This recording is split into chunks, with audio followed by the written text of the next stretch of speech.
Welcome to another edition of the Brazilian Shirt Name podcast. The Legendino, as always, looking resplendent in Rio. Is that a Ben Sherman you got on there? No, it's not. No, it's a Pelicano. I've got to work within my limitations. Here come the lukewarm stepper. Oh yes, very good. I like you've been looking at the musical charts already, eh? Because we're going back in this edition. I can't say murderer. I'll say traffic code offender or something like that. Just scale it down. It's funny that you say murderer because Aini Kamosi, arguably now, even though that was his biggest solo hit, is better known for being the basis for Damian Marley's Junior Gong's Welcome to Jamrock. Because out on the streets, they call it murder, is his thing from his first album. Anyway, let's get back to that. Let's start with the football, as we always do on the Brazilian Shirt Name podcast. I'm delighted to say that we've got with us a man who should know everything to do with the match that we're talking about, because it became one of the most infamous matches, certainly, that Manchester United have taken part in, and still remembered by those who watched it. I remember watching this one live and direct, by the way. So we're going to the 25th of January, 1995, with Daniel Harris, who, as well as being a football journalist for The Guardian, also produced the Sir Matt Busby documentary, Busby, and he does the United Rewind podcast as well. So, Daniel, welcome to the Brazilian Shirt Name podcast. Thank you for having me. I feel like I'm on World Football Phone-In. This is extremely exciting. It is kind of like that, but for obviously copyright reasons, we don't call it that, because not just copyright reasons, for reasons that, for me, not wanting to see my P45 sooner than I would otherwise see. Reasons to be cheerless. Hey, yes. I like the way you did that. Yeah. Let's pretend it's 2:00 on a Friday night, Saturday morning. Yes. Well, although now it's on a Tuesday morning, but let's pretend that it is late at night, because the match that we're talking about, I say it was infamous. It was an evening match, an evening kickoff, and that arguably is significant in the repercussions from what took place on the pitch. Crystal Palace versus Manchester United. And I think as soon as I say that, people start getting an indication of what match it was. And if I say it was at Selhurst Park, that adds a little bit more information to it. Daniel, what can you tell us about this match on the 25th of January, 1995? Well, I was 15 at the time, and I was at the game. I went with my dad. My dad grew up, my dad's from Manchester. His dad had season ticket at Old Trafford in the 40s and 50s. So watching United was something that I've been doing for longer than I can remember. And obviously, we used to go to games when we could. We're Jewish, and my parents were into Shabbat, so didn't go on Saturdays. Didn't go to a game on Saturday till I was probably in my 20s. But we used to stay with my gran and go and watch United then at Old Trafford, or we'd go to midweek games that were in London on midweek nights usually, or Sundays. And this was one such game. And United obviously were champions at the time. They spent the first many years of my life not being very good. And everyone at school, I went to school in London, everyone at school seemed to support Liverpool really, because they were the best, who had no kind of parental imperative. And I mean, it sounds weird to say this now, but people used to take the piss out of me at school for supporting Manchester United because they were crap. But by this time they got good, and one of the main reasons they got good was Eric Cantona, in that there'd been steady improvement. From 1990, they won the cup, and they kind of kept getting better from there. But they tossed the league in 91, 92, partly because they had to play 76 games in 4 days at the end of the season, but also they just totally ran out of goals. And the same thing continued through the following season. And then they signed Eric Cantona from Leeds, and he was, I mean, I'm not going to say I'm wearing a Big Lebowski t-shirt today, which is a coincidence. What I was going to say is he was the Big Lebowski's rug. He just tied the team together in a way that no one could possibly have anticipated would happen, but it happened. But I think the thing about Eric that was special was that he was different. I mean, when I was growing up, my hero was Brian Robson and Mark Hughes, my footballing heroes who played for United anyway.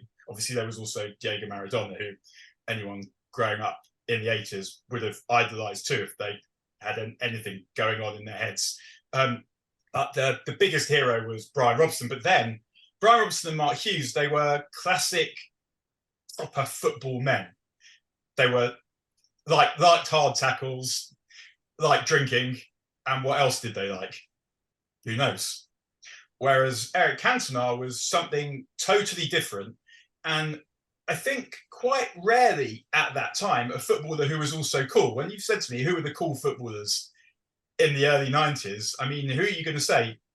Ian Wright and Lee Sharp and Ryan Giggs had moments, but football wasn't the cultural touchstone that it is now that influences society rather than the other way around. But suddenly, to know that all you had to do was, when I was a kid in the 70s, and that was buy a Shoot magazine, and they had this profile, focus, and the first thing I always turned to was like favorite musician or favorite, and God Almighty, the music they liked. Phil Collins. Yeah, they were like 80 years old. You're right. They were really, really uncool, weren't they? And divorced from kind of youth culture. Yeah, and I think the thing with Eric is that he was one of those people that whoever your mates supported, and I felt like this about Ian Wright as well, kind of someone who I always sort of secretly wished played for United, was the coolest man in London, sort of in those years at the end of the 80s and the early 90s. But Eric Cantona was someone that no one could say was not the coolest man in the country at that time. And I mean, I was walked around school with the collars of my blazer up, had 7 Cantona chalked on the back, and I went to a Jewish school, so we had to wear a kippah. And I had one that was crocheted, like made for me, with a United shirt and 7 on it. And I had this other one that I just Tipex 7 Cantona on. And much as I loved Brian Robson, that level of fanaticism was not something, I mean, I could do his signature, but other than that, that level of fanaticism was not something he inspired. But with Eric, I mean, just even the fact that he was called Eric, I mean, footballers weren't really called Eric, but it so happened also that my granddad, who I never met, who was the reason I supported United, was also called Eric. There was just all these little things, but it was just the way you've got to remember, like a young teenager trying to work out yourself and the world. And obviously, I mean, not obviously, I probably, full disclosure, I was a dickhead. I mean, like I went to school, and my dad was deputy head of the school that I went to, and which is to say that, yeah, I did go into his place of work on a regular and take the piss out of the people that worked for him. That was... Well, you had to, though. I was at school with a guy called Yesayan. His father was like deputy headmaster and took us for maths. Took us in his class, was his son with us for maths. And things got really tense because his son was a good kid, but he knew, didn't he, that I'm going to get stick for this after class. So I better play the bad boy more so in my dad's class than I would otherwise have done. So literally his father was shaking with rage in class when his son would say to him, look, I haven't done the homework, because his father could not then shake with rage or all the rest of us for not having done our homework when his own son under his nose hadn't done his homework. So his father would say, I'll see you at home, Zara. And we'd all like, well done, you really stuck it to your dad. I don't know if that was you as well. I'd like to say I wasn't calculating like that. I'd like to say I was, because it would mean I had some self-control. But I was always like that. I was like that. I remember my parents still now, my mum still gives me stick, because when I was 3 years old in nursery, Mrs. Pizer, the teacher, told her I was defiant. I didn't have it within me not to do whatever I thought would be the most fun or interesting or entertaining thing to do at that time. And so the reason why I raised that with regard to Eric is because I guess I didn't have a massive amount of respect for anyone, really, never mind people older than me. But then suddenly there was this figure. And I think it's also significant because if you imagine what I was getting up to at school, there was quite a lot of conflict at home, because I'm an only child, so my parents didn't have anyone else to get bothered about, and they were all focused on me. And then I'd get home from school and my mum would be like, how was school today or whatever, and I'd tell her about the scrapes I felt I had to tell her about because I couldn't get away with lying about them. Then my dad would come back and he'd often have some additional detail or some additional offences.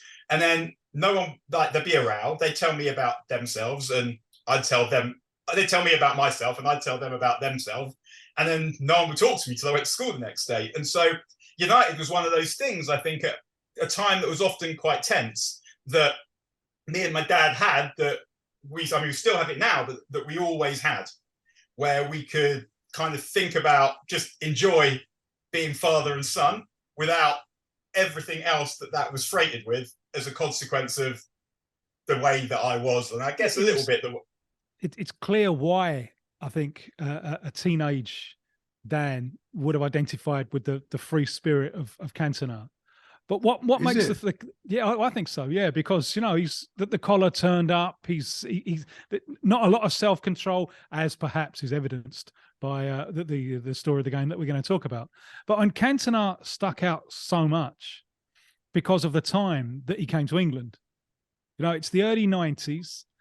English football is still suffering from that period of isolation when the clubs were banned from Europe. It had very much turned in on itself. And look who the England manager was, just before, when he arrived. It's Graham Taylor. You can't get more kind of insular and little Englander than that. And the story of him going to Man United, and I watched him for Leeds. I remember him at Tottenham coming off the bench and winning the game for Leeds. And he was just so classy and head and shoulders above. And the idea that Leeds could be so incredibly stupid as to let him go to Manchester United is breathtaking. But it was Howard Wilkinson. It was all that kind of regimented, unthinking English football in which, and this is, for me, this is absolutely key to the success of Cantona in the English game. Because everyone just played 4-4-2 with straight lines, and there were gaps in between the lines. And that's where Cantona went. It's the reason that he was much, much more successful domestically for United than he was on the European stage. Because anyone who marked with a little bit of depth it was much easier to cancel him out. It's the reason that Juninho was a big success in English football as well. He couldn't believe the space he had. It's 4-4-2. I just go and stand in between the lines and away I go. But maybe this game, part of the story of this game, it's Crystal Palace against United. There's some bad blood there because of the FA Cup final in 1990. It's 4.5 years later on. So there's a little bit of enmity. I know all about this because I've got a mate who's a Palace fan who was at the game, and I just moved to Brazil by this time, and I got a long letter from him telling me all about the game at the time. Yeah, there you go. There you go. But this game, Palace, who weren't a very good side and ended up going down, but they had Richard Shaw, who was a really good man marker. And Richard Shaw was on Cantona, and it stopped him. He didn't have the usual space that he'd have because he had someone on him trying to close him down. And maybe that's part of the frustration, which is the starting point for these extraordinary events at Selhurst Park. I think a little bit. Cantona was getting special attention from long before that, but I totally agree with what you say about the lines. That Leeds sold him, and up front they had Lee Chapman and Carl Shutt and Imre Varadi. Basically, those were their strikers, and Rod Wallace.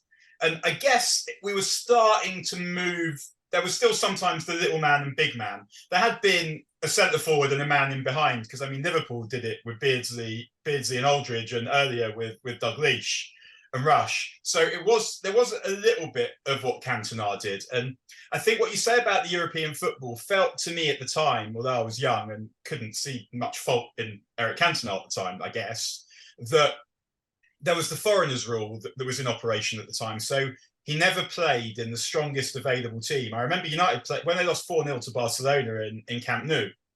Fergie dropped Peter Schmeichel for Gary Walsh because he was trying to get Ryan Giggs into the team, because you couldn't play Giggs and Irwin and Cantona and Schmeichel and Keane. I think you couldn't play all of those players. And so I don't know if Cantona's problems in Europe such that they were, because we're actually talking about quite a small sample size, really, because there's the game against Honved where he does well, and when they come back into Europe. Then there's the game against Galatasaray where he scores in the home leg. They draw 0-0 in the away game in some quite unique, in some unique circumstances. Then he gets suspended for quite some time after that. So he doesn't. We're talking about a very small sample size of Eric Cantona in Europe games to say that the marking at the time was an issue. But I would say the way that football has sneakily changed, while English football was, as you say, continuing to be even more insular than before, definitely made a difference to the way the team he was in approached playing in it, that they didn't really make any alterations. They just, let's just go and do what we do. I remember when he went from Leeds to United, when the old guarded English game, most of them were saying, no, this isn't going to. And I remember, it was the fellow who was doing 606 at the time was David Mellor. And David Mellor said, right, I think he's going to be a star at United. And I remember listening to this and thinking, this is amazing. English football has become so stupid that David Mellor understands this better than people who've been in the game for ages. Yeah, that's a good analysis. I was going to say, really good analysis. I remember walking into 606 several times and seeing David Mellor, as you say, analyze a game better than the ones that the professionals, as it were. And it was a dark time, actually. I thought if a cabinet minister or former cabinet minister, I think he was at that time, can come in and, they all seem to, I think under John Major, the whole cabinet had to support Chelsea. I mean, that was it. And I do remember Antonio de Sancho as well. That was initially my story. Let me just put that to one side. You're joking. It really was. Wow. That's a true story. You invented the detail of the Chelsea shirt. No, that was nothing to do with me. You came up with the toes? Taking a life of its own. No. Basically, I had a girlfriend in South London, and one day she said to me, "Oh, my brother's girlfriend is mates with this other woman who's shagging David Mellor," and I was like, "I'm really interested in that," and I was trying to. Move the story on to sell it essentially to the tabloids. I got shafted in it, and I got shafted because yeah. Well, this young man has no self-control whatsoever, does he? Yeah, none whatsoever. I'm coming back to philosophy as well, by the way, because I think we slightly jumped the gun in discussing this game. But let me just wind this one up. Basically, what happened? I think that there was a conspiracy not to break the story. Because I talked to my contacts and they weren't interested. I was like, what, are you sure about that? And I just couldn't understand it. And then I think the Daily Mirror, one of the other papers, broke ranks, and then within like 24 hours they had to construct the whole story. But I was cut out of it, which I haven't got a problem with. Reflection, I shouldn't have been doing that in any case. But it is the philosophy that which you approach football that I think we've jumped the gun on. Nobody, not even the 15-year-old Daniel Harris at that time, not even the 15-year-old Daniel Harris, I feel understood, like the rest of us, that Eric Cantona was a philosopher, or is a philosopher, as it were. And once you start from that point, which we're going to discover after the game, but if you roll back time and think, no, let's look at him in the Cartesian way of saying, je pense donc je suis, then you understand absolutely everything about him, including why Howard Wilkinson didn't fancy him at Leeds, I think. Mm-hmm. I think what I remember particularly about Eric from when he was at Leeds, because the season before he won, inspired United to the title, he sort of played a bit part with Leeds, but he'd scored this unbelievable goal with juggling against Everton. But then the kosher bakery in Leeds called Chalut's Bakery had the Cantona bagel. But I remember what you said about the philosophy was that that's very funny. Come on, give us a moment. Give us a moment to reflect on that. What was in the Cantona bagel? I can't remember, but there used to be. Was it sardines? Was it sardines? That would be extremely prescient. There would be some prophecy there from your favourite kosher local bagel shop. But I remember when Leeds win the league, they have this, like, the presentation by the town hall or whatever. And I had a couple of my best mates were Leeds fans from Leeds, so I was getting sent all like newspaper cuttings and shit when they picked United to the title. And Cantona said something like, they got him on the mic, and his English wasn't good, although I think it was always better than he pretended. And he said something like, I love you. I don't know why I love you, but I love you. Like something not as gnomic as what was to come, but something that you wouldn't ordinarily hear. I mean, how often in those days did you hear a footballer use the word love with regard to actual other human beings? Well, I mean, almost never. And so I knew that he was into that. And obviously you knew about the whatever idiot when he'd been in front of the disciplinary board in France. And he called, who was it he called a sac de mer? Was it Henri Michel or someone? It was one of the French managers. So he had all of, and there was all these things that we knew about him. But we didn't know everything about these players. As Tim said earlier, if they'd been in shoot or match, we'd know that they drove a Ford Cortina and like Phil Collins and like Bangers and Mash, like that kind of ephemera about them.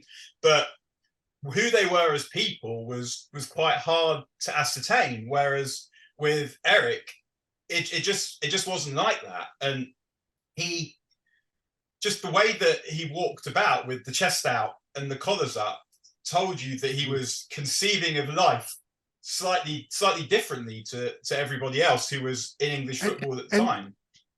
And he never celebrated his goals like anybody else. I mean, Brian Robson was seen as Captain Marvel at the time, you know, the sort of brave bulldog midfielder captain who led the troops and paid for it in broken bones. But Eric Cantona was more elegant than going to get broken bones.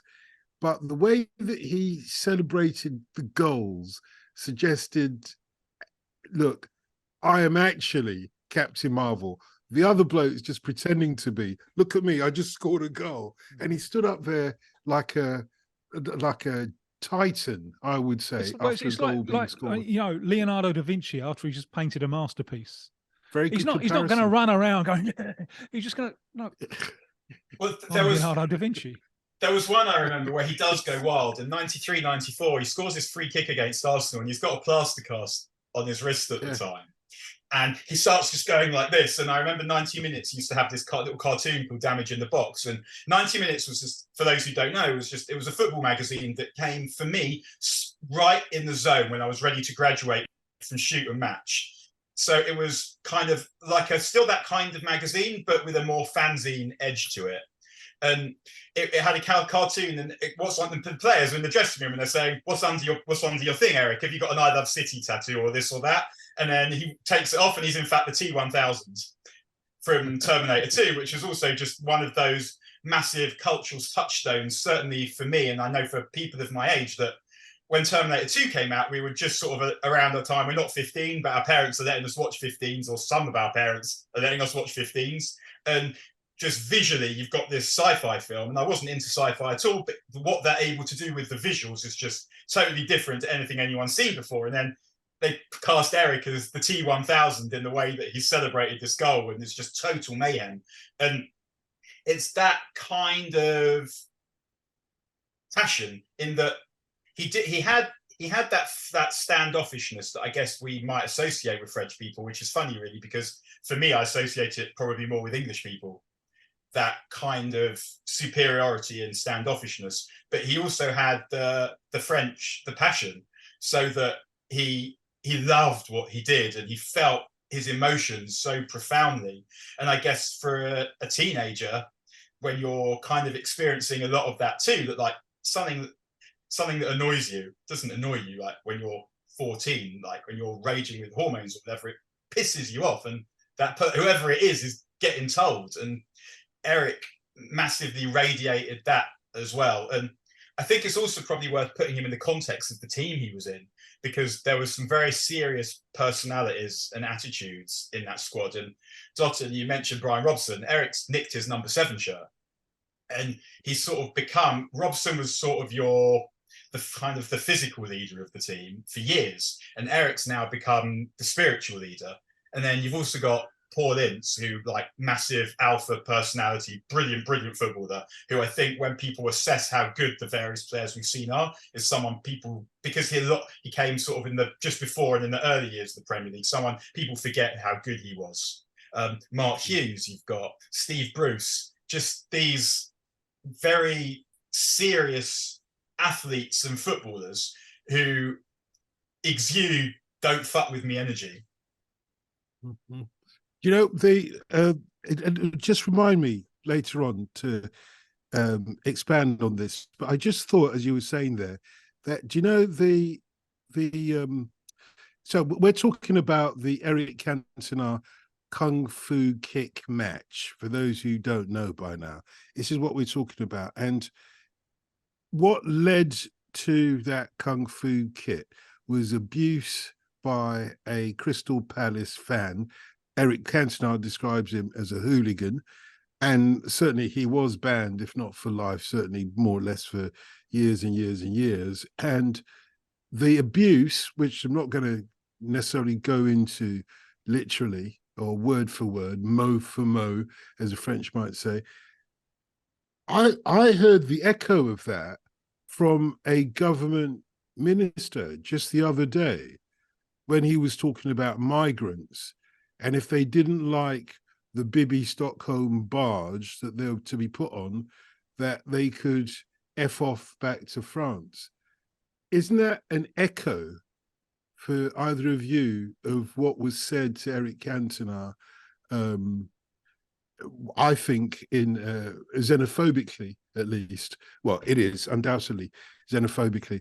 Isn't that an echo of that? So we're talking about a match that was played 28 years ago, but the kind of language that was used against Eric Cantona is very much still out there, whether it's an English thing or a British thing. It's amplified, isn't it? I mean, Matthew Simmons would probably be a minister in a Conservative government these days.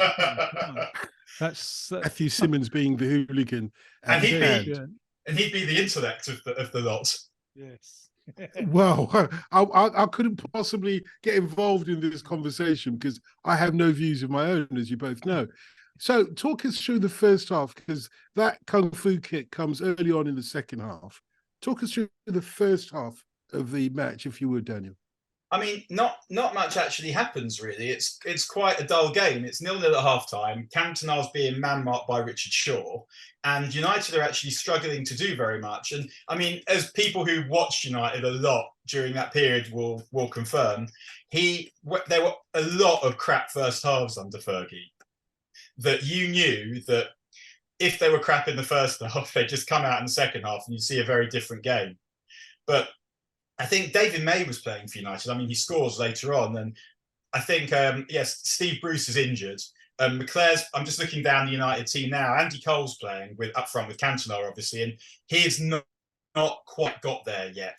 He's probably needs another couple of years before he becomes... He's just been transferred, though, hasn't it? And that transfer, sorry to cut you, but I was just thinking, Daniel, to be fair to Andy Cole, that transfer put a lot of pressure on him because he came down from Newcastle for £7 million, is what I remember. He's soon going to be relieved of that tag of being Britain's most expensive footballer by, what's his name at Nottingham Forest that goes to Liverpool? Collymore.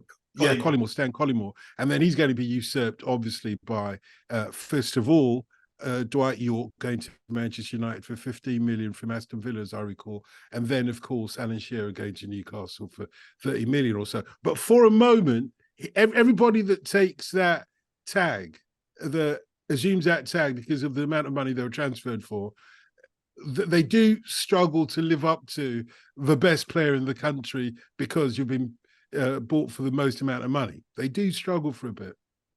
Sometimes, I mean, he gets a chance. If he plays against Blackburn in his debut and he gets a really good chance in the first minute and he misses, and it felt like that sort of stayed with him for a little while.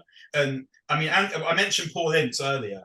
Andy Cole is the other one of the players that I've seen playing for United who I feel like people who didn't watch United at that time don't know or have forgotten how good he was.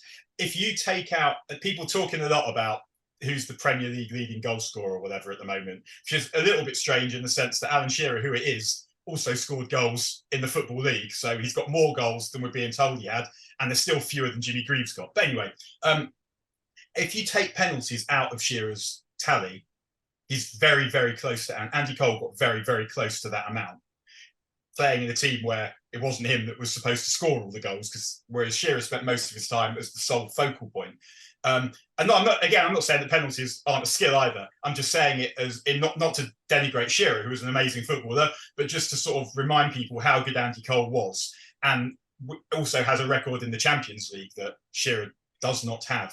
But yeah, so he did struggle, and United are trying to integrate him, and actually hasn't got to this point yet, but doesn't seem like Cantona is overly impressed with Andy Cole's first touch or his finishing, which are two things that improved markedly over the time he's at United. So in 3 years from this game, he's a brilliant all-round centre forward, which tells you a lot about his mentality and work ethic and desire to become the best player that he possibly could. But yeah, United, I guess, we don't know it at the time, but they're almost in transition at this point, because you've had the team that everyone, Schmeichel, Parker, Pallister, that team that everyone remembers that won the first 2 league titles.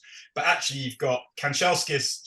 Hughes is almost finished, and he leaves at the end of that season. Kanchelskis leaves as well, and Ince leaves, and Bruce and Pallister are getting a bit closer to the end too.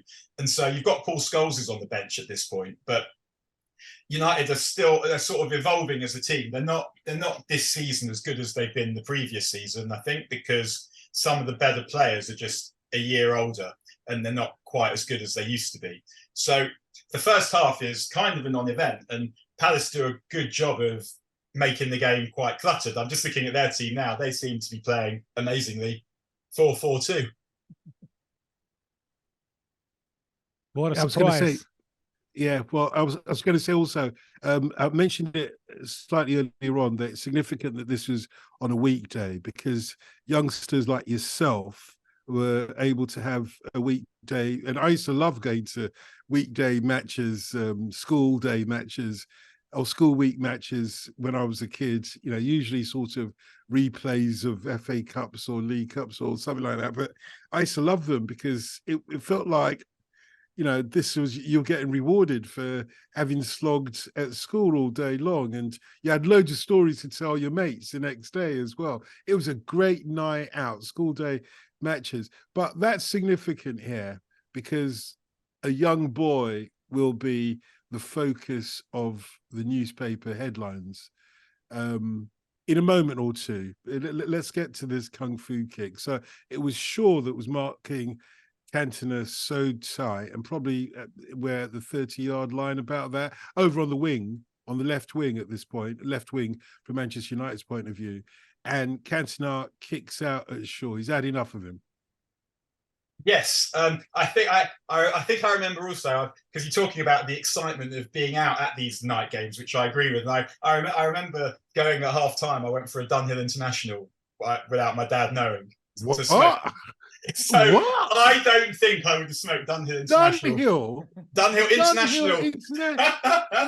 You're 15 and you're not smoking Rothmans or Embassy number 6. Rothmans would be generally the kind of thing that if you have builders in, or you could be getting a That's true.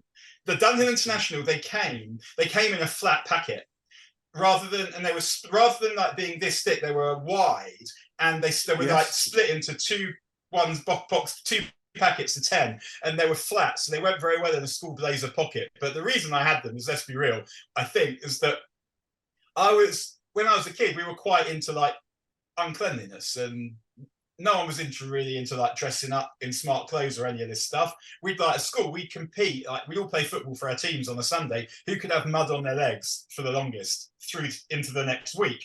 But there was like something about being suave that probably had quite a bit to do with Eric Cantona that led me to think that this flat packet of cigarettes was suaver than the Marlboro Reds that I'd previously been smoking.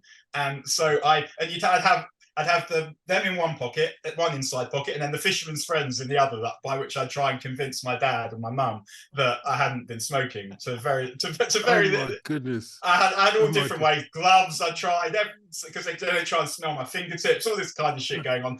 So I went for a Dunhill International at half time, and then, as you say, Shaw and Cantona sort of struggle for the ball. Cantona kicks out at him, and he gets sent off. And it's quite a harsh red card, I would say. Certainly by the red cards of the time, it's quite a harsh red card. And yeah, but when you think about that kung fu kick, a kick from Cantona may not be as lightweight as you would have otherwise thought. I mean, you're talking about a martial artist here, let alone being a footballer. He knows how to kick. It doesn't feel, it's not, if Cantona has, by this point, obviously has a reputation, he's come with a reputation, then the season before, he's autographed. I remember a season before, because I was abroad by this time, but the season before, I remember going into a bar one, and he'd been off again, and the barman was just going, "Ooh ah, ooh ah, ooh ah, early bath, ooh ah, early bath." So he'd already got a reputation. Because he gets two in a week. He autographs John Moncur's chest with his studs on a Saturday, and then on the Wednesday he gets sent off at Arsenal for 2 bookable offences, both of which is quite harsh. It's quite harsh, and I think he misses. He missed the League Cup final, maybe, that United lose when they're going for a domestic treble. But he's got this reputation, and sometimes with certain players, it was like this with Roy Keane as well. You felt like the refs couldn't wait to book him. So, but the ref sends him off, and then obviously at that point, all hell breaks loose. And I'm sitting on opposite all of this. The offence and then the subsequent altercation comes on the other side of the pitch, and can't see exactly what's gone on, but you know that Eric's been in a scuffle with a spectator. So obviously the atmosphere at that point is like, because when United used to go to Palace and to Wimbledon and to lots of other grounds at that point, almost like the ground is like 2/3 United. There'll be the main home ends that will generally be the home fans, but everywhere else, Reds everywhere. And so it's, come on, go on, Eric. And you don't know what's gone on exactly. And at that point, no one's got mobile phones. It's not like you don't have a million people messaging you to tell you what's going on, or anyone you can say, what on earth was that? Or Twitter. It's just, you just got to wait till you get in the car home to actually see what's happened. And so you know that there's been some kind of altercation, and everyone is extremely excited. And as a 15-year-old boy, you're like, yes, this is what it's all about. That because we can all pretend that we fell in love with the beautiful game, and to some extent we did. Like, I remember, Tim, I'm sure you'll remember this well, like having like a real like father-son experience with my dad during the 1986 World Cup, where we sit down together to watch Brazil and France in the quarterfinals, and my dad's like, this is going to be good. And then the game that is so far beyond good. And I watched it again recently because during COVID, The Guardian was doing retro minute by minutes in the absence of any actual football. So I'm like, well, I'm going to do that one, which I guess, which tells you how much I thought I enjoyed it, because it had extra time and penalties. So I'm volunteering for extra work, actually. But it was that was the beautiful game. It was on TV over Christmas that year. Yeah. You know, when the TV schedules, when, you know, there's only like 3 channels or whatever, you know, that was on just as a representation of how good football could be. Yeah, and so there was. Let's not forget at this time as well. Sorry, just one more point, Daniel. As I recall, I watched this on terrestrial television live. So this game was pre-Premier League, pre the domination of cable and satellite networks, because I never had Sky till, you know, I had it longer than I realized. But one day about 5 years ago or 10 years ago, whatever it was, my daughter said, "Oh, didn't you know we've had Sky for ages?" Nobody told me, but that's another story. It's a true story, that. You've been paying for it for years. I know. But I remember watching this live on television and seeing it live on television. I remember the commentary to this, where Barry Davies or whoever he is, you know, once Cantona gets the red card, he says, well, that's your front page story tomorrow. That's going to be the headlines tomorrow. And actually, he didn't know what was just about to come.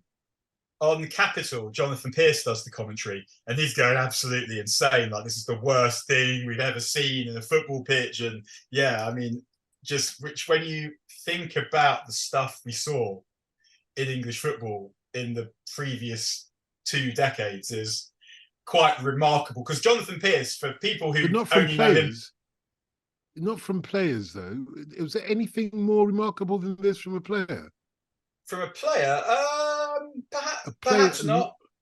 Yeah, I don't think so. I can't. Have you think of seen anything. Tim? I A can't player think of anything. actually going. I've Yeah. seen players threaten as if I'm going to nut you if you don't shut up. I've seen that, but I hadn't actually seen somebody launch into one against a spectator. Me neither. No, I mean, I'm not saying what seeing it obviously is wild, but do I think that's the worst? But that's the worst behaviour I've seen in an English football ground. There's a Not even close subtext to that it. there's a subtext that we're getting from here, Daniel, is that there's clearly a worldwide conspiracy against Manchester United. Against Football Manchester Club. United, yeah, there is. Yeah. No, not at all. I don't think that, and I think that I would never. First of all, I'd never ever blame a referee for anything. In a game of football, there are 90 minutes, 90 plus 76 minutes now, or whatever it is. If the referee makes a mistake in that time, your team has all the rest of the time to render that mistake irrelevant by making fewer mistakes of their own. And the reason that we now have VAR, and what VAR does is it compromises that feeling when your team scores a goal, which is the greatest feeling known to mankind, I would say, is now compromised by VAR. And the reason why is because players and managers refuse to take responsibility. Exactly. I agree 100%. Talking of taking responsibility, do you think that the whole destiny of the title race this year would have turned out differently if Cantona had taken inspiration from the Big Lebowski, from the dude? If Cantona had, when Matthew Simmons came forth with his pertinent views, had Cantona just laid back and said, but that's just your opinion, man, then things would have turned out very, very differently for everyone, for all concerned, including Blackburn Rovers. 100%. I mean, United lose the title by a goal. I think that it's fair. And you've got to remember, in the previous game, United have played Blackburn, and Cantona has scored this unbelievable header to win the game right at the end. That's literally the game before this. I think it's probably, you can never know how things are going to shake out, but it's probably fair to say that United get that extra point that they need if they've got Eric Cantona at some point. But the more interesting question, I think, is would I swap Eric Cantona doing what he did for that league title? And the answer is not a chance. Really? I've seen United win 13 league titles. I'm very, very lucky. United got good when I got into the last year in primary school. I was 1990. They win the cup. I then go to secondary school. I go on my gap year. I go to university. I go to law school. I get married.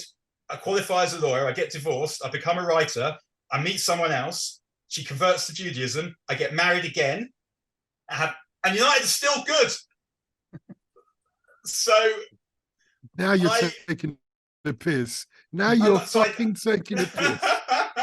Because you know what I went through during that time. Do you want me to tell you the trajectory of my life during that time? You'll have to buy his book, which is a tribute to Lionel Jeffries. That's the only. That's the best way. But yes, indeed. But basically, none of us had so much fun as you did, and none of us had it so good as Harold McMillan. So you're quite happy with you're happy to trade what Cantona did. So it was a good kick. It was a good kick. There are a few things I guess. There's first of all, I remember the next day I went to the dentist with my dad, and I went to school in Camden Town, and the dentist was in Chiswick because it was a family friend. And so we sat in the car for hours in the traffic, in the London rush hour traffic. And can I introduce you to a concept known as the London Underground?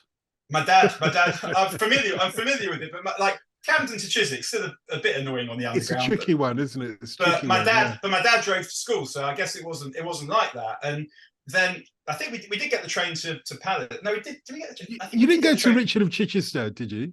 I went to JFS. We used to play football. Oh, JFS. So we played football against Chichester. I hate to tell you that JFS is now some estate, which is in a state of posh houses and flats. I tell you, you've just taken me back to my youth, because it used to stand out on Camden Road, that school. It Yeah. used to stand out so much because it was just a school suddenly on this quite busy road, relatively modern school. I imagine it was built in the No, 1960s. it's disgraceful. That's why it's not there anymore. Oh, well, It's it disgraceful. looked modern from the outside. It looked like it was a 60s build school from the outside. And every time I drive past it, it don't feel right that it's not Yeah. there, you know.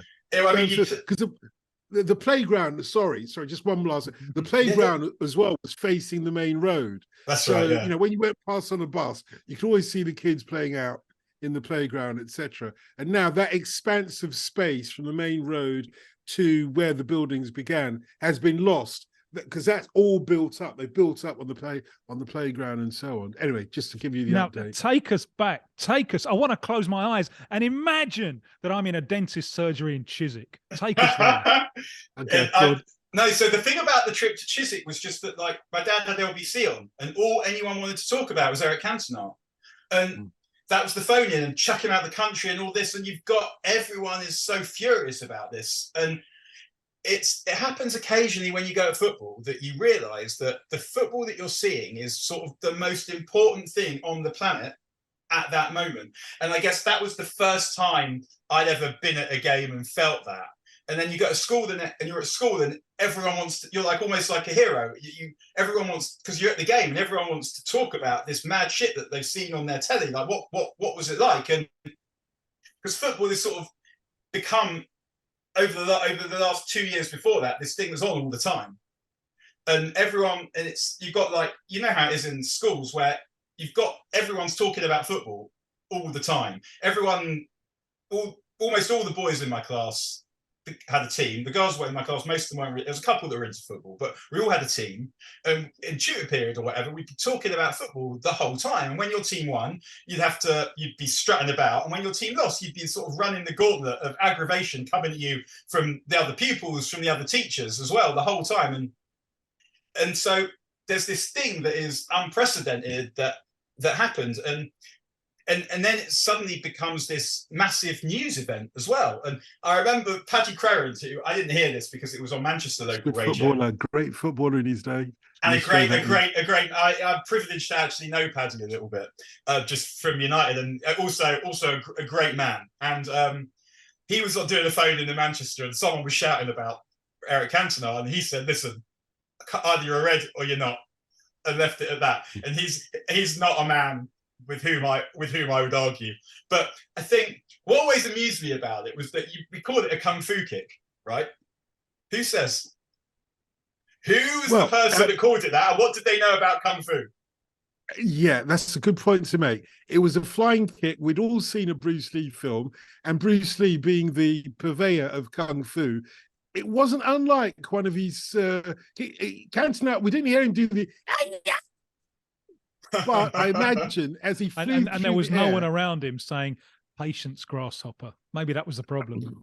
Well, no, different. That's a different kung fu. That's the TV Hollywood adaptation. I'm talking about Fist of Fury, The Big Boss, and Enter the Dragon, possibly Way of the Dragon.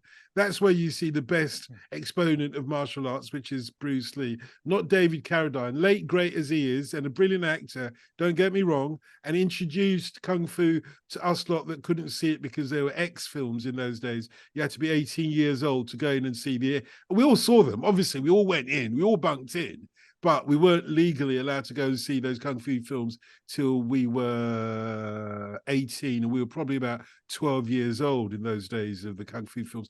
Anyway, going back to, I think it's a valid question, Daniel. Who says it's a Kung Fu kick? How would you describe it?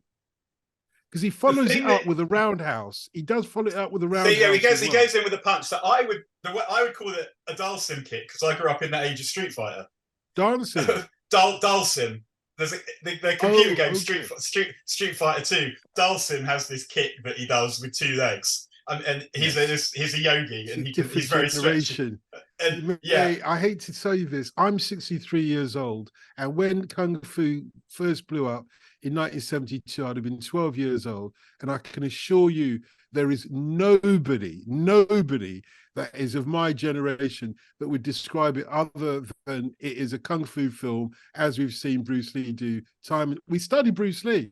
I'm telling you that. And by the way, to be fair, when you ask who called it a kung fu kick. I call it a kung fu kick, and I did 3 years at Louis Lin's kung fu Shaolin Temple in Stockholm, Sweden. So there I you rest go. my case. You're maybe it was you, but it was actually those kung fu movies. One of the things that got Nigel Benn into boxing, into kind of combat sports, where what he talks about is very similar to the way that you just talked about it now, where you're just watching these films and trying to imitate the moves, and then he was getting into scuffles and that was the thing that sort of got him into. And there's another point as well. The post-incident press conference, which is now legendary. Eric Cantona, I mentioned Descartes earlier on, but actually he is doing what Bruce Lee did in those films, which was, let me elevate a sport or a pastime that is about punching and kicking to a higher level. And that's where the Confucius message comes in. And he's actually confusing us with the Confucius message, which to me is very clear. But we'll come on to sardines in a moment. Have we got time to discuss any? Oh, I mentioned the young boy, because the photographs the next day, one lucky photographer got the photograph of the night, which was this young boy who'd obviously been allowed to go to see this school night football match with his dad, looked on with genuine horror. And I think that's what done it for Cantona, that there was a young boy who happened to be there. Yeah, the hooligan had come down from the stands, or yeah, there would still been, no, there wouldn't have been stands. He'd come down anyway from a higher level of the stadium to, he'd been allowed to come walk all the way down to close to where Eric Cantona was walking off the pitch and throw the abuse. And in fact, once Eric Cantona got involved in this, or other Manchester United players got involved, you could see that more hooligans, Crystal Palace hooligans, are coming because they're looking for a ruck. They are looking for a ruck, and this opportunity to have a ruck with Manchester United players opened up. And I think if it hadn't been for certainly one or two of the Manchester United players coming in and the referee, there might have been a bigger ruck than just Eric Cantona. It might have been. That's why players don't usually do team. this, because they're outnumbered. They can get, yeah, and they can get sucked into it. The look on how Alex Ferguson's face is very telling. That's one of the haunting looks of the night, when Eric Cantona was like looking over at him like, what have I done? What have I done? And Alex Ferguson refuses to have any eye contact with him. And Alex Ferguson is washing his hands of him there, you know.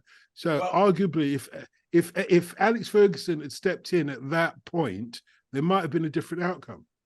Well, what happens? The story, this might be apocryphal. I hope it isn't. Paul Ince runs over and says, "Come on, then we'll fucking take all of yous," to the assembled crowd, and then there's tea flying and stuff. And Lee Sharp tells the story that they're all back in the dressing room, and the players are waiting for him to let rip, Fergie to let rip on Cantona, and he goes, "Eric, lad, you can't be going around doing that," and leaves it at that. And then Cantona, the papers are obviously the classic xenophobia. Kick him out the country, he's a thug, all of this. And turns out that Matthew Simmons potentially has some BNP connections. And what happens to him is that United play Wimbledon at Selhurst Park the following month, and a few members of the Red Army go and knock on Matthew Simmons's door. And I believe earnest conversations then took place. And I don't think that is apocryphal. Cantona then goes to, does he go to Martinique? And a reporter chases him, so he kicks him as well, and then he gets sent to prison. Then there's a trial for assault, and he gets sent to prison, which again is quite mad, really, when you think about some of the assaults that you see on the football pitch that are worse than that. And then he appeals and he gets off, and in the end he's convinced to stay at United. But the outcry at the time, I mean, the only thing I guess that I can compare it to probably is when David Beckham got sent off, where front and back of the paper are all going absolutely wild. Yeah, all going absolutely wild about the behaviour, the on-pitch behaviour of a footballer. That was crazy, and I'm so grateful that didn't get more out of hand than it got, because his whole family was threatened, and that would left me with a real, bitter taste against football in general, actually, because you think, I don't want to be part of that sort of crowd of people who are prepared to take it to those lengths. How long after all of this was the famous press conference with the trawler men and the sardines? So that's when I have that as a I have that as a fridge magnet. That quotation. That happens after Eric he beats the appeal. He wins the appeal, and then he says the famous lines: "When the seagulls for the trawler, it is because they think sardines will be thrown into the sea." And so he has United agree. So it is said, they agree with the FA that they're going to ban him till the end of the season. United ban him till the end of the season. And then the FA, just to stick the boot in, actually ban him, I think, is it until the 1st of October? So they just increased the ban. And then that summer, I did my GCSEs that year. And then there's a tradition that not all Jewish kids, but an overwhelming majority of Jewish kids, certainly the ones I know, go to Israel with various youth groups. And so I still was at that point, I guess the lessons of Eric to me at that point were, you're kind of trying to work out yourself and the world. And I guess the kind of kid I was, the kind of lesson I would be looking for is not exactly don't take any shit from anyone, but more express yourself. If you've got something to say, then you need to be true to the honest expression of yourself. And I remember that I was giving a talk to a bunch of kids who were younger than me. And it was like at this Jewish youth movement Shabbat Saturday thing. And I was kind of given the honor, as it was, of speaking. It's on a Saturday, and just before Shabbat goes out, you have this tradition where you sing sad songs because you're upset that Shabbat's leaving, and then someone will say a few words of Torah, basically, and I was doing it. And so I remember I started off, and I want to tell you a story about my friend Eric. And I tell the story about Eric Cantona, but what I say is the lesson that we learn here is to be true to yourself, whatever the consequences, because Eric doesn't regret what he did, so we don't need to regret it on his behalf. And someone said some stuff, and he thought, I need to demonstrate with you, I'm not having it. This is a line. These are my boundaries. I mean, I guess we didn't talk about boundaries in those days, but roughly that. And what he did was he said, no, you're not. I'm not having that. And he stayed true to himself in all those circumstances, and in stressful circumstances. And staying true to yourself is perhaps the hardest challenge we have as humans. Who are we, and how do we represent who we are? This is the philosophy, isn't it? You see, I knew it was going to end up in philosophy. Who are we straight away is I've got some stupidity if you prefer. No. Stick to the Aristotle from the Nicomachean Ethics. Who are we, and what is the good for man? And according to Aristotle, only the creator of anything can tell you what a good version of that thing is. But Eric Cantona says, and it resonates with me, this part of it resonates with me, actually. He says, whether jokingly or otherwise, he said, no, I was expressing myself. Tim, do you want to tell Daniel what the consequences? Yeah. He's going to end up, if he has expressed himself to his full capabilities, you know where he's going to end up. I'm expressing my full capabilities. Are we doing exactly. Yeah, exactly. But when he says that he expressed himself for the benefit of all of those, it was almost as if he was taking something out of a civil rights mantra or Nelson Mandela mantra. I express myself on behalf of all of those who have not been able to express themselves, people who have faced prejudice and have always wanted to sort of say something about it. I said it for them, and for that he feels quite strongly. Whether I don't think he's saying it in jest, but whether that was what was going through his mind at the time, I think it was red rage added to, and this should be a warning to everybody that thinks that they can take the piss out of other people for either their nationality, their race, their heritage, or otherwise. There comes a point when you lose it. So as he's walking off that pitch, he's already a stepping razor. You got to watch his sides because he's dangerous. And added to it a comment about his race. Well, I just think he flew off one, and I get it. I do get it. 100%. I think that we can reverse engineer. He could reverse engineer. Well, why did I see red when he did that? I'm sure. There wasn't time for him to calculate all the things that he said about it afterwards. But the reason, we can still look at the reason why it pressed his buttons was that, and he's been consistent.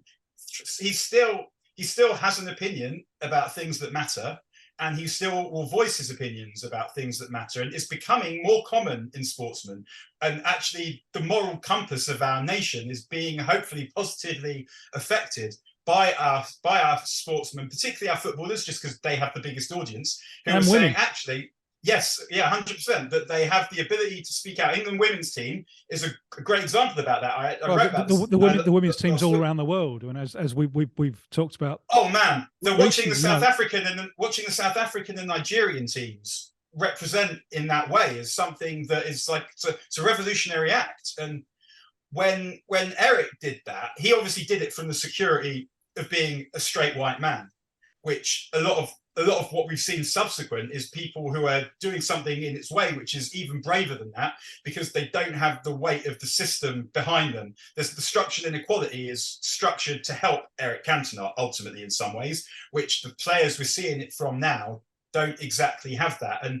But he's been consistent in that he's always fought for the people that he believes are the underdogs in a situation. And he was a footballer. There weren't many of them in those days, I don't think, who represented something beyond being good at football, and even something beyond being cool. And Ian Wright is another one of those. Someone who stood for something beyond basic brilliance at football and stylishness on the pitch to become this figure above all of this who represents something to people. And I guess I was saying before, I went to Israel that summer, and the reason why I was talking about that was because I went on the beach. This is so fucking stupid, but nonetheless, I went on the beach in Israel in the middle of the summer, and I put a plaster on my chest in the number 7, on my heart in the number 7, and didn't put any sun cream on. So I basically tattooed myself using sunburn with the number 7. And it was that summer after Eric did that, because it wasn't just, I wouldn't have done that for Brian Robson. It wasn't just about the football. It was about. I told you I was a dickhead. I don't know. I don't know what else. I genuinely, I've never done it. I don't know how to do it. I put a plaster, like one plaster, like this, another plaster like that. Yeah, I get that bit. But how do I do that? But it's like those people who go on skiing holidays and come back with a tan, but their eyes are white because of the goggles. Yeah, it's a white thing, isn't it? Do you know what I mean? I think it is. Yeah. I think it is. As someone who's been away for a while, I want to ask you a question about the nation, because obviously, the tabloid press. You mentioned this, and you mentioned the Beckham thing in 1998. They just love these moral panics. They love it, and it's deeply hypocritical. Unless it's to do with the editors and writers. Yeah, exactly. They're almost having an orgasm over what they condemn. You know, it's deeply hypocritical. But my question to you is, how much is this being changed by demographics? On the first, on one hand, the papers sell many fewer copies than they used to, and so does that make them less influential? And on the other, the demographics are changing, and I look at younger people, and I hope that they're not going to get caught up in all of the kind of pearl clutching about a few hundred migrants or something like that. So is all of this that kind of moral hypocrisy, which is so much of the 20th century English experience? Do you think this is now dying down, or will die down, or will lose force just because of simple demographics? I hope so. And I mean, we can see it here, and we can see it in America as well, that the birth race is being won by the correct people.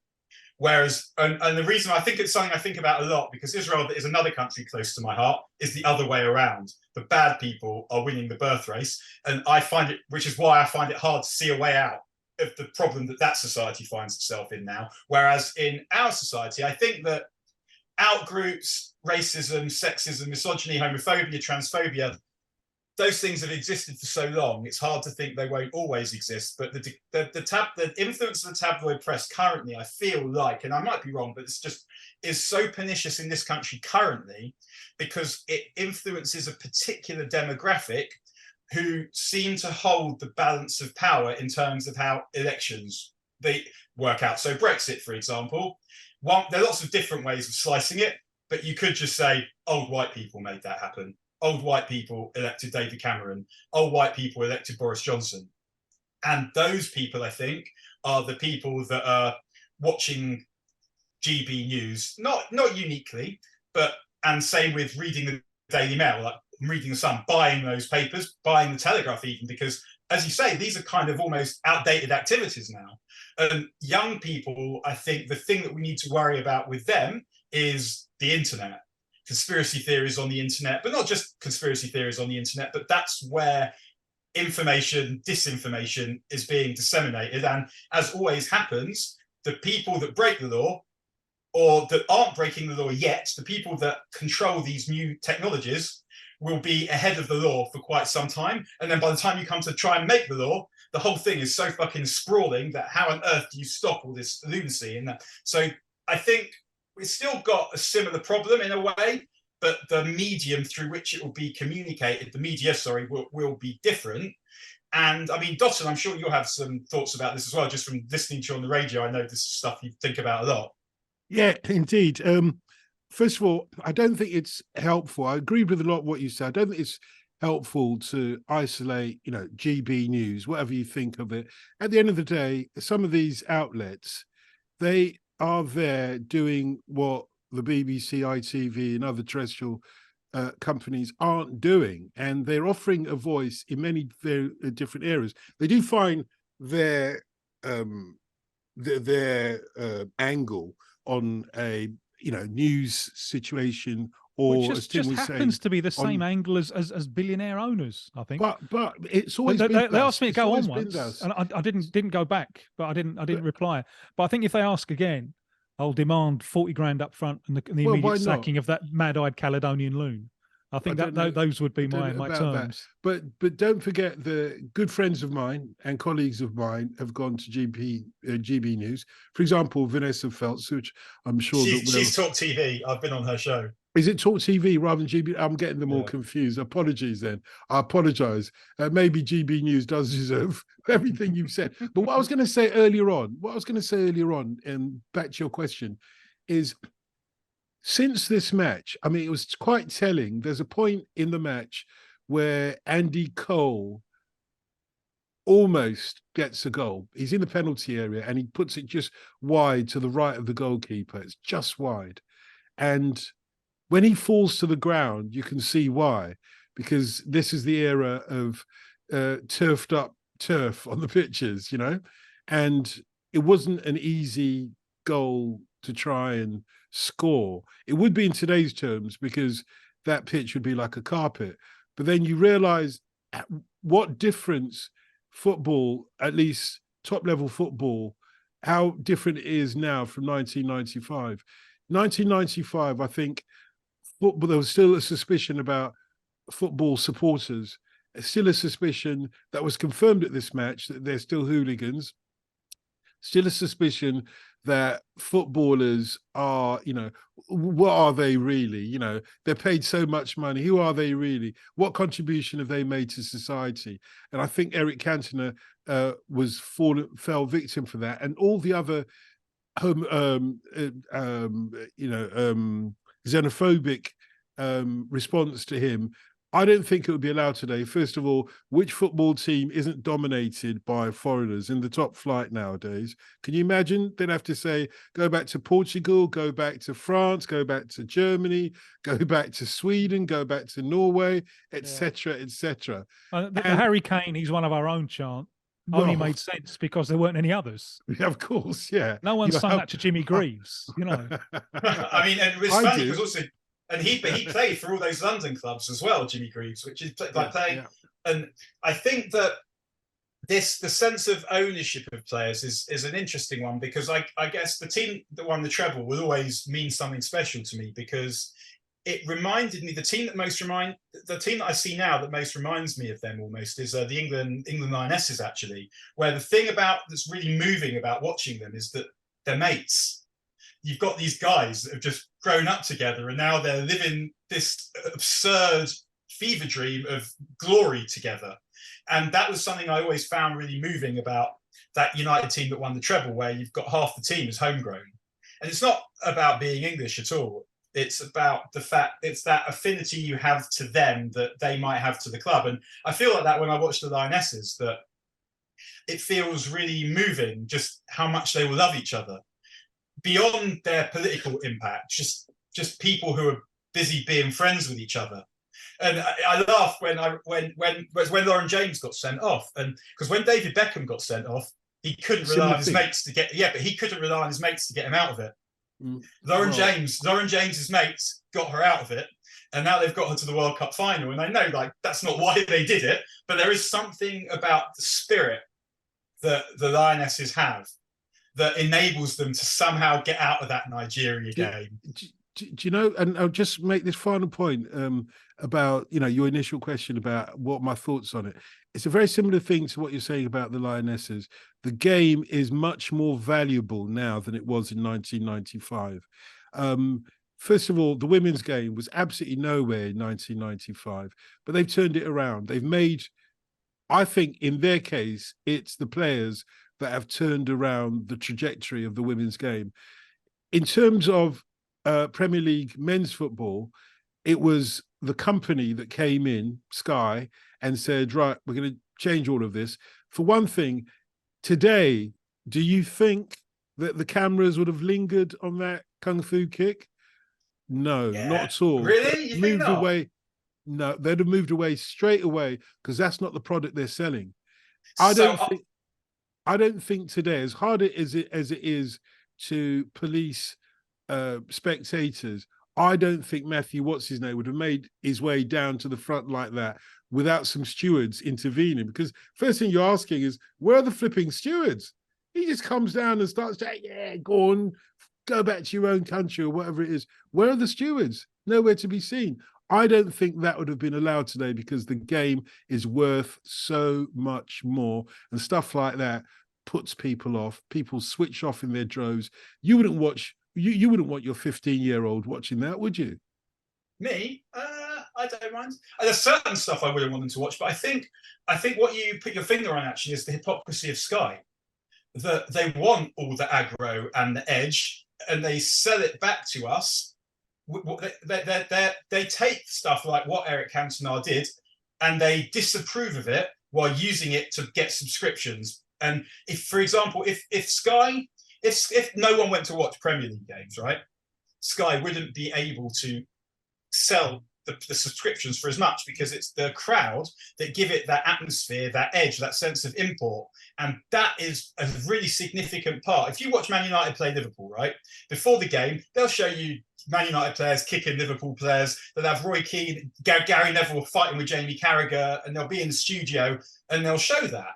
And they'll show the aggro from the crowd, because these are the kind, this is what sells. The controversy, the aggression, the aggro sells. And you talk about where are the stewards. If you go and watch Man United play away from home, wherever the section is, there's people just go and stand where they want, and there'll be more people in there perhaps than there are meant to be, and there'll be people standing all the way through the aisles. And in that sense, it hasn't changed that much from then. That when you have a mass, when you have like the psychology of crowds, is a psychology of crowds, and that's not going to change just by having a few more stewards. And when people are at football, it gives them a sense of being in a crowd, that feeling, and also being able to do whatever they like. And you mentioned before that the xenophobia, and I think that what the coverage at the time of Eric failed to notice was that if you went up to someone in the street and said what Matthew Simmons said, you would expect a tickle.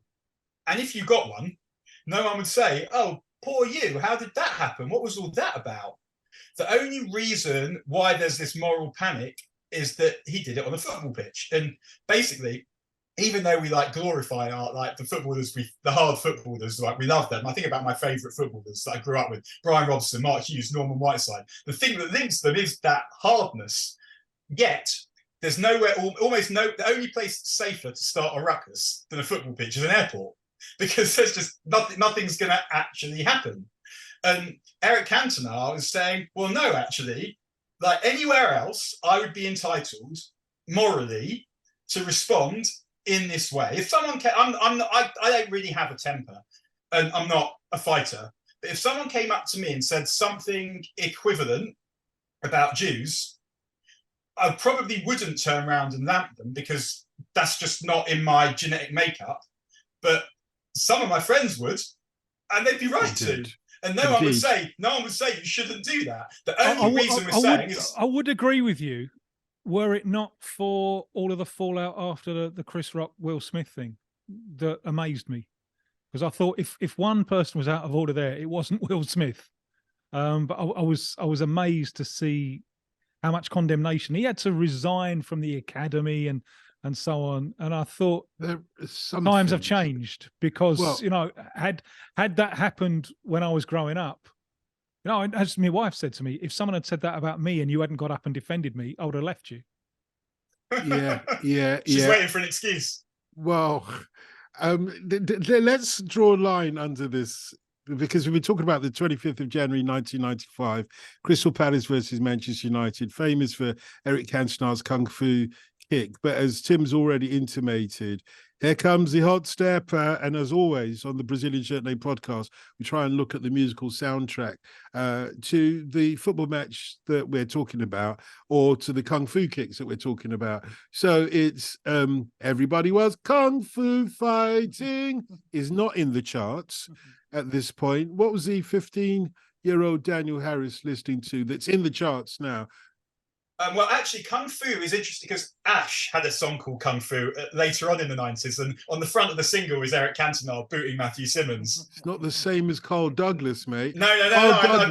Carl Douglas had the scarf around his neck or his head. He had the Kung Fu outfit, and he did some Kung Fu moves. And also, his song was a reggae, and there's a few reggaes in here as well.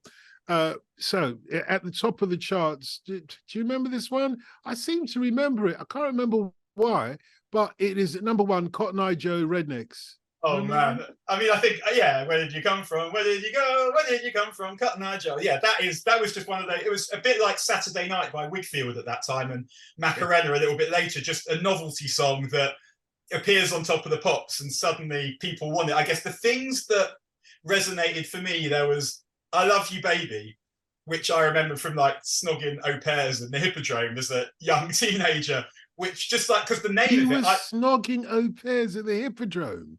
The young, just... Were you at JFS at this time? Were you supposed to be in school? No, I mean, that's Saturday nights, but it was just because I Love You Baby.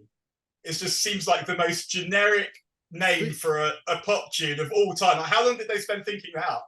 Well, the club that all the Jewish people in North London used to go to in the West End, which is a few years before the Hippodrome, was a place called Countdown. Do you remember that? Have you heard of that? That's before my time. That was just off Oxford Street, actually. Just as you're going from like Tottenham Court Road, it's the Tottenham Court Road end of Oxford Street. As you're going down towards Selfridges, it'll be on your right-hand side. And it was, you know, I don't know, 10 floors up of a building or something. That was, I mean, that, talk about the Shabbat. And I know all about that because, you know, my family are Adventists. So I couldn't wait for sunset on a Saturday, believe me, to go out raving. I couldn't wait. Well, we got Barumba around that time, and because Jungle was just coming up. Exactly, for you, for your generation. For me, it was disco. And my old man wasn't as insistent as in observing the Sabbath as when my grandmother came over from Nigeria, and then it was like hardcore lockdown, you know, from sunset Friday to sunset Saturday. And I remember those days very, very clear. Anyway, let's not get off the topic. I think it's fair to say. What were you into when you're 15? It's 1995. What's your music? So my biggest bands at this time are Radiohead and Oasis. I saw Oasis at Earl's Court in 1995, and then at Main Road the next year. And whatever's in the charts, I didn't like whatever. I thought it was 6 odd minutes. It was a bit of a drone, but the B-sides were Slide Away, which was on the album, I loved. And there was a song called Half the World Away that later became the theme tune to the Royal Family. But the girlfriend that I got together with, who later became my first wife, she used to listen to Half the World Away when she was pissed off with me. So I'd always have that relationship with it, which would usually mean she lived in Manchester. So for a couple of years, we had a phone relationship, more or less. We'd see each other we'd go and stay in Manchester, or she'd come to London or whatever. But in those days, I guess I was sitting in alleyways and parks on weeknights, getting high with my friends, when she wanted me to be at home talking to her, and she'd then be listening to half the World Away. And the other band that was, I saw Green Day. There's a Green Basket Cases there, and I had friends at school with long hair, who mainly Israelis actually, whose parents in those days were famously not too fussed about their comings and goings. So these guys were going to see bands like Rancid and Biohazard and Sonic Youth on school nights at the garage and whatever. And the one that I went I went to see Green Day tour Dookie. Went to Brixton, and they were like, watch this, and you could just they'd just be like running up to people, whacking them and running away and doing, we were like crowd surfing and stuff. And that was when Green Day were a punk band. They sort of became this more kind of college rock affair later on. But I guess those properly resonated with me. And then I scrolled down a little bit further and I found Let Me Be Your Fantasy, which is just one of those, like, sort of, if you've got rave culture that I was too young for, you've then got the commercial exploitation of rave culture that I was the right age for, like Ebenezer Good and Let Me Be Your Fantasy, that are songs that I haven't quite discovered are about ecstasy yet, which is a good thing, because I definitely could not have been trusted with those things when I was that age. It was good. The things that you realise as you get older. What about the R&B? A lot of R&B in the charts. That's your generation, Daniel. How do you explain Creep by TLC? Probably their second best track. How do you explain Barry White's Practice What You Preach? You don't need to explain to me. It's a flipping great track. And Jimmy Somerville doing his version of Hurt So Good, original by Susan Cadogan there. How do I feel about that? It's a number 28, Heartbeat. No. Yeah, he tried, didn't he? He tried. Yeah, what do you think about all the R&B that was in the charts at the time? I was not into this at all. I was an indie kid, and I was into guitars, and at this stage I'm into jungle. And like we're like phoning up shouts to ourselves on Cool FM and Don FM, like this kind of. They're still behavior. Around. I think Cool's still around. Yeah. Is it not just come back? Yeah, maybe. Because there was a Brocky and Debt set that I listened to quite recently on Cool FM, but I think has recently returned. But the kind of R&B stuff, I guess. I mean, the TLC singles are obviously all brilliant, but I don't know if we can call this R&B, but my favourite song, like pop song of that era, is "Sleeping Satellite," which a couple of years earlier, I guess, by Tamsin Archer. I would never have guessed that at the age of 44, I'd still be going back to that. It's a wicked track. One hit wonder. I remember interviewing her right at that time. She was number one already, I think, at that point. One hit wonder, went straight into the charts, and I think it was a fantastic song, but she couldn't replicate it. You know, as a with your Mancunian links and an indie kid, I wonder what you make of Morrissey, Boxers. Because as a song, he's never really been my thing anyway. And as a song, nothing much. But I think the lyrical content is amazing, you know, because no one loses like a boxer loses. And, you know, he uses that, you know, a boxer losing in front of your home crowd as a metaphor for, you know, really falling down in life. So did he speak to you? I'm just getting into the Smiths at this point. I've got a Smiths t-shirt, and I've got a Smiths The Singles album that I'm absolutely rinsing. I haven't quite graduated to Morris's solo stuff and the Smiths albums yet, but I'm just getting into the Smiths because they're a little bit. I'm a little bit young for them in terms of being around at the time. And the older stuff I'm listening to is much older stuff. I'm listening to like Bob Dylan and Bob Marley and Jimi Hendrix and the Beatles and that kind of thing. Or I'm listening to. Well, I'm just looking now, and we've got "Runaway" by the Real McCoy, which is another sort of classic cheesy club pop dance pop tune from that era, which really takes me back to sticky dance floors. And "Let Me Be Your Fantasy," Baby D is another one. Oh, that still sounds great. Yeah, I know the story behind Baby D, which I won't go into, but put it this way: after it went to number one on an indie, they all started, as always, money broke them apart, broke up the whole thing. I knew the accountant that was, behind the sort of success of that, but yeah. A couple that just stand out for me because I'm already away, so I kind of missed this a little bit. But the Portishead and Massive Attack are kind of together in the charts. And, that's that Bristol scene that was going on. How important was that? For me, like Portishead Dummy is a massive touchstone album. Weirdly, I didn't get to Massive Attack until a little bit later, but Portishead Dummy was, because it appeared on This Life quite a lot, which actually sort of brings me back to Eric Cantona, because there was a character in This Life, I don't know if you remember or watched it, called Egg. And Egg was a lawyer, and he loved United, played by Andrew Lincoln. He loves United and he loves Eric Cantona. And when it was re-shown, I'm watching it with my then wife, and I'm a lawyer. And he's a lawyer and he hates being a lawyer, and he wants to be a writer, and he's a bum and he's a child. And we're sitting there watching this thing with, like, I know that, like, there's this TV avatar of almost me. And she's sitting there watching it thinking, this place dick, man. And this one's also a dick.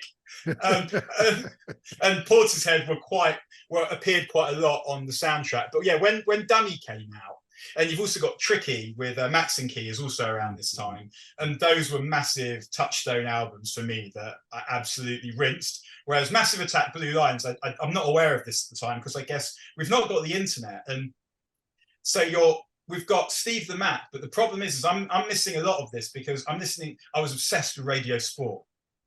So I'm listening to Radio Sport because Five Live exists now. See, you've got to choose, haven't you? When you're at this age, a really crucial age, at 15, there is the pull three different ways. There is a pull of sport that you grew up with Shoot magazine. That's still lingering there, but it's competing with music at this point, which is pulling you in another direction. And then, of course, as you've already intimated a couple of times, girls, mate, you got to be able to control your libido at this point in your life. And most of us couldn't. That's why R. Kelly's at number 8 with Bump and Grind. I know he's been cancelled. No, I know he's been cancelled, but, we were all... R. Kelly and Jodeci in the charts together. That was what, and I apologize about the R. Kelly. I get it. I do understand. But that in the top 10 and then Cry For You by Jodeci, number 20. A lot of us got our lyrics from songs like that.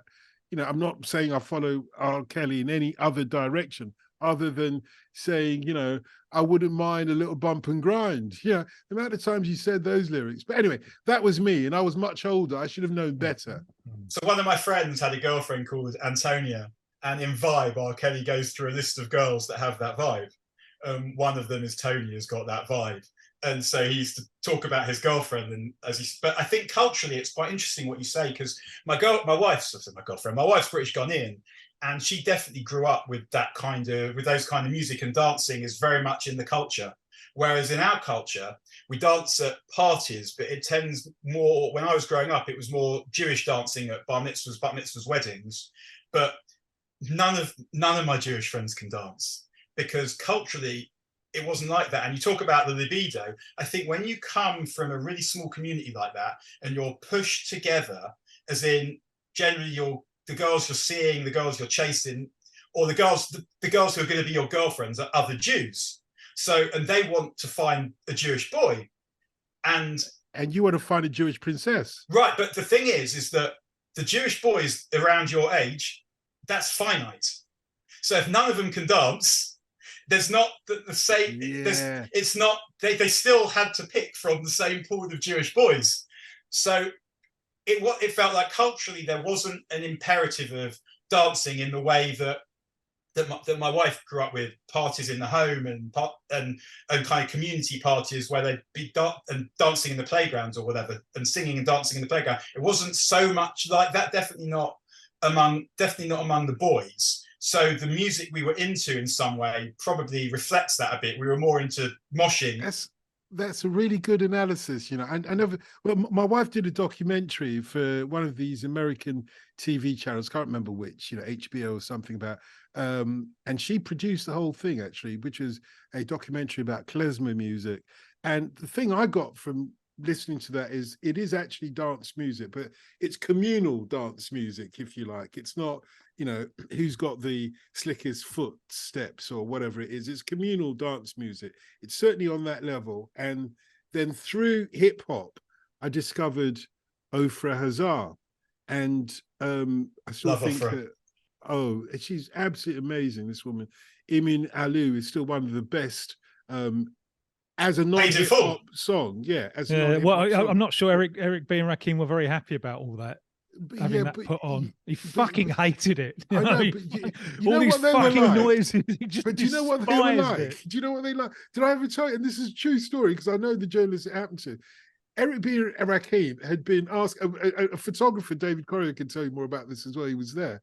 Eric B and Rakim had been in a hotel in London, and basically they were pissed off because they hadn't eaten all day long. Because Yanks, when they come over, and same with Public Enemy, when they came over, all they wanted to eat was McDonald's. That was the only thing they trusted. They weren't happy till they saw the Golden Arches. And Eric B and Rakim had been asking for McDonald's all day long, and they hadn't got it. And the PR guy from, I think it was Island Records, a guy called Nick White, as I recall, but he called himself Nick Smash. Anyway, this is going back to the old times, a Canadian guy. And they'd been saying to him, look, get us a hamburger, get us a hamburger, get us a hamburger. And he said, look, just one more journalist, one more journalist, one more journalist. Till the end, they literally, I'm told, this might be apocryphal. Nick, if it is, apologies. And if it is, Eric B and Rakim, apologies. But I was told that they hung him upside down outside the hotel balcony to say, now, are you going to get us a hamburger? Right, until our stomach is full. That's also the Suge Knight and Vanilla Ice story, isn't it? Where Vanilla Ice does that to Suge Knight. But I was listening years later to Rip the Yakka, the Cannabis album. I can't remember which tune it is, but then suddenly, and I've never heard it before, and then all of a sudden, there's a backing track that starts going, I don't know that I share my love, but call you Sinivra, which is literally something that we sing in synagogue, and appearing on Rip the Yakka, that I guess there was a Jewish producer in there. But yeah, I love Ofra Hazar, and like one of the great Israelis, and I love her on Paid in Full as well, I guess. Yemenite as well. You know, you don't see many Yemenite Israelis around nowadays. Hey guys, it's been such a great conversation. We've taken it deep somewhere else actually, and thank you very much, Daniel, because it's, you know, as much as, oh, by the way, before we end this conversation, Tim, we've heard the argument for the defense. Are you convinced? Is Eric Cantona a saint or a sinner? He is both at the same time. He represents the light and the darkness that's in all of us. But I would have him as more saint than sinner. I struggle with the idea of a kung fu kick in this situation as an act of resistance. I think it's more of an act of loss of self-control. I think there are other ways that the point could have been made. But I'm more with him than against him. Well, as a famous poet once said, Daniel, you'll appreciate this, and so will Eric Cantona, being a philosopher. Every and I did the same thing in similar circumstances. What, you did a kung fu kick? I didn't realize. No, it wasn't. It was a punch. Oh right. And it tortured me for a while. Whether I'm not going to go into the story, but it should I have done that? Should I was in a situation where I couldn't walk away, and that was and I had 20 minutes of it full on, not stopping, full on, and in the end I cracked. Mate, but I wished afterwards that I hadn't. Yeah. Well, as a famous poet once said, every sinner has a past No, it's the other way around. Every saint has a past, every sinner has a future, as Eric Cantona has proved with all those beer adverts. Daniel, what can I say? Thank you very much. Oh, thank you for having me. It's a pleasure. Thank you so much for having me. Absolute pleasure. Daniel Harris has been our guest. And this United Rewind podcast, obviously people can get it online. Yeah, United Rewind, and no question about that, which is another United podcast I co-host, where we talk about more recent affairs. Yeah, listen, get them in your ears. Tim, thank you.